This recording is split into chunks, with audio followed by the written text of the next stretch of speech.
Voilà, maintenant que nous avons défini le plan de classe, nous allons distribuer du travail aux élèves parce que c'est important de leur donner le travail qu'on veut leur faire faire.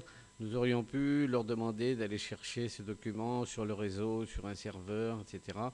L'expérience m'a montré que quand on leur mâche un petit peu plus le travail, les séances de travail sont plus efficaces et les élèves sont au travail plus rapidement. Comment est-ce qu'on va procéder? C'est très simple. On va sélectionner avec la souris tous les postes des élèves, comme ceci, et on va se servir de la fonction de distribution de fichiers.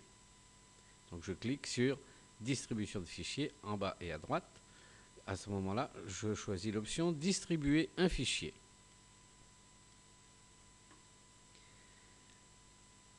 Je me trouve nez à nez maintenant avec on appellerait ça un navigateur. On peut donner le nom qu'on a envie, c'est pas bien grave. Effectivement, on a tous les lecteurs, tous les disques durs, toutes ces choses-là. Donc ici, je vais aller chercher dans la bibliothèque quelque part, dans ce document-là.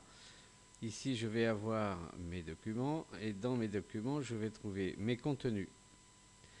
Alors ici, ce sont tous mes cours. Alors chacun d'entre nous a sa manière de travailler, a sa propre organisation. C'est clair que ici, ça c'est on va dire ma petite cuisine personnelle. Si par exemple je veux leur faire un exercice de mathématiques, qui s'appelle par exemple Madame Perrichou, qui est ici, c'est très simple. Je prends l'exercice, je le glisse dans la partie inférieure de mon écran de diffusion. Et je pourrais comme ça ajouter des dossiers, des fichiers. Il me suffit de faire un glisser-déplacer, c'est pas compliqué du tout. Et ensuite, quand tout est prêt, ici j'ai un bouton envoyer. Je clique sur envoyer. À ce moment-là, le logiciel me dit où voulez-vous distribuer tout ça? Eh bien, pour faire simple, je vais le distribuer sur le bureau des postes des élèves. Donc je clique sur bureau et je clique sur envoyer. Et puis après, je vais dire j'attends que ça soit fait. On voit la barre de défilement qui indique la progression du travail, de distribution du fichier. Voilà, on a presque terminé. Voilà, c'est fait. On attend en fait qu'il est complètement terminé. Et quand tout est terminé, la barre de progression disparaît. Eh bien, je ferme la partie de distribution de fichiers. Ou bien si j'ai, par exemple, je veux envoyer un autre document, eh bien, il me suffit de le glisser, le déplacer à nouveau dans la zone et de recommencer la procédure. C'est très simple, comme vous avez vu, c'est un glisser-déplacer. Il vous suffit simplement, effectivement, de savoir où sont placés vos exercices. À ce moment-là, vous faites un glisser-déplacer, vous cliquez sur envoyer et c'est parti. Et quand la barre de diffusion a complètement disparu de l'écran, eh bien, vous pouvez fermer cet utilitaire. Tous les postes des élèves ont reçu le document. Alors, vous avez aperçu, effectivement, l'élève voit quand on va distribuer un fichier. Ça attire son attention. Il sait qu'il va recevoir un document, ce qui fait qu'on pourra déjà leur donner les instructions pour se préparer à ouvrir ce document sur leur poste et à commencer à travailler. Voilà pour la partie de distribution de fichiers. Ensuite, on peut très bien utiliser la commande à distance pour aller ouvrir, par exemple, à distance, le WordPad sur les machines des postes des élèves, de façon à mettre en route l'application qui va servir de moteur à notre exercice. Donc quand je clique sur le WordPad, l'application WordPad ou n'importe quelle autre application que j'aurai paramétrée dans mon nomade va se mettre en route, voilà, sur les postes des élèves. Voilà, c'est fait. Ils sont tous blancs, ils apparaissent comme tels. Bien, maintenant on a créé l'environnement de travail informatisé, on a envoyé des documents de travail aux élèves, on a ouvert l'application sur les postes des élèves, c'est très bien. Qu'est-ce qu'on va faire maintenant?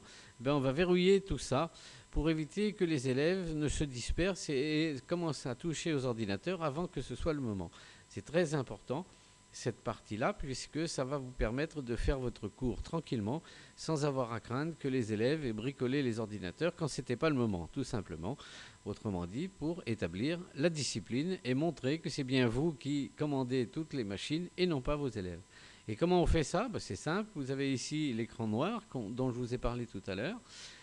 Quand vous cliquez sur écran noir, tous les postes sont neutralisés, y compris les claviers et les souris de vos élèves. Donc, toutes les machines obéissent au maître et non pas aux élèves. Ce qui fait que maintenant, vous allez pouvoir utiliser votre tableau interactif Piccolo pour faire votre cours, que vous ayez un Piccolo 1 ou un Piccolo 2. C'est le moment où le tableau interactif intervient c'est le moment où vous pouvez vous en servir pour faire votre leçon, pour expliquer ce qui va se passer. Et du point de vue des ordinateurs, vous êtes tranquille, puisque sur l'écran des élèves est affiché votre attention s'il vous plaît, si vous vous souvenez du message qu'on a mis en route dans la phase précédente. Voilà pour ce qui est de préparer l'environnement de travail informatisé. C'est la première étape pour que votre séance informatique avec vos élèves se passe bien. Donc la distribution de fichiers ici avec cet utilitaire. Une fois que le fichier a été distribué par les commandes à distance, je lance le programme qui va servir de moteur. S'il n'est pas dans la liste, je peux créer un bouton spécial ou une commande spéciale. Donc vous pourrez complètement paramétrer le logiciel comme vous avez l'habitude de vous en servir. Et une fois que vous aurez lancé l'application à distance, eh bien vous allez protéger tout ce montage que vous avez fait avec beaucoup de patience. Vous allez le protéger des manipulations intempestives de vos élèves ou de vos stagiaires en cliquant sur tous les postes comme ceci et en cliquant sur l'écran noir qui est là. Tous les écrans sont neutralisés, tous les claviers, toutes les souris sont bloqués. Les élèves ne peuvent pas se servir des ordinateurs tant que vous ne l'aurez pas décidé.